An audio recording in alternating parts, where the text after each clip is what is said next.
US, the Anglo-Saxon community powers, they sort of, take a very dim view if somebody else all over the world does a preemption.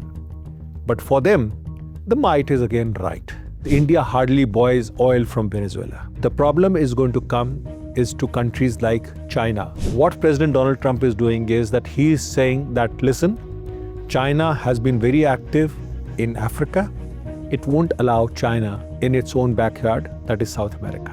What you see is a long-term strategy that is being played out by US. Americans, if you remember in the past decade, have not been the best in civilization. Afghanistan, Iraq, Syria, Libya, everywhere there is still chaos prevailing.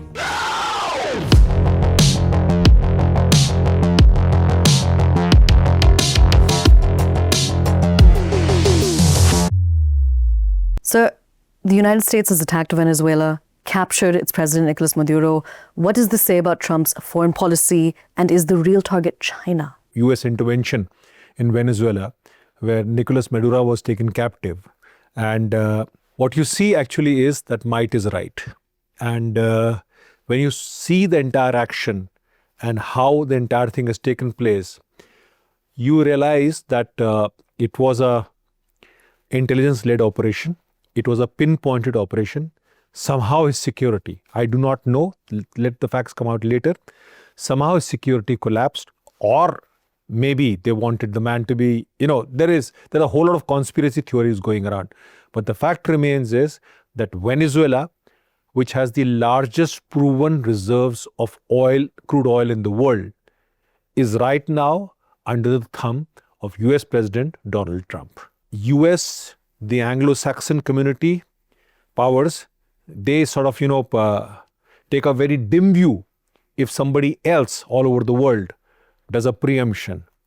But for them, the might is again right. And that is what has happened in Venezuela. The whole episode in Venezuela is not going to really impact India in a big way, though India has, has called for restraint and has called for, dialogue for the entire thing, because India hardly buys oil from Venezuela, right? The problem is going to come is to countries like China, which does a whole lot of supplies worth nearly $15 billion a year from Venezuela. For Iran, which has been sort of, buying oil and maybe, selling it on high seas to get money to sort of, somehow circumvent the sanctions that have been placed on it. Now, what President Donald Trump is doing is that he is saying that, listen, China has been very active in Africa. It won't allow China in its own backyard, that is South America. So this is what is this preemption come down to. Now there is some activity in Iran. There are a lot of protests going on over there. And hardly any news is coming out, but whatever you see, and then you see the statement from President Donald Trump where he says that I'm locked and loaded. So what you see is the preemption word is has been used particularly in Venezuela in the context of that, Venezuela was allowing smuggling of fentanyl, smuggling of cocaine into US, mainland US, and causing a lot of harm. But what you see is a long-term strategy that is being played out by US. It has now, it has the control of Venezuela. It has the control of oil. It has pushed China into a corner over there. You must remember that the Chinese delegation had only left 1 hour before Maduro got captured. So what you're seeing is that, President Donald Trump's preemption is going to have widespread ramifications.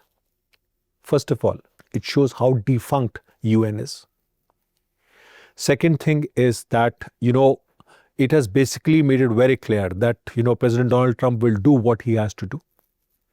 Third thing, it also gives China a way out if it tries to co-opt Taiwan into its mainland. Because if President Donald Trump can do that to Venezuela, China can definitely do to Taiwan, because Taiwan happens to be, it calls it one of its states, and nobody has objected to it overtly. So you see a lot of lot of things that are going to come out. It has a huge ramification for future and what happens. Second thing is, can Venezuela stabilize after this action that has taken place? Because Americans, if you remember in the past decade, have not been the best in stabilization.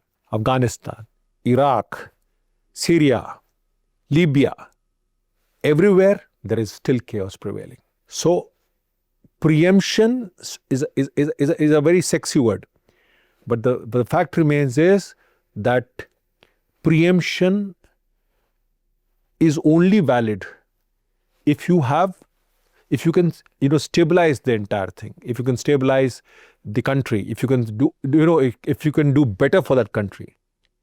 If things are going to go down the spiral, then it may not be such a great idea.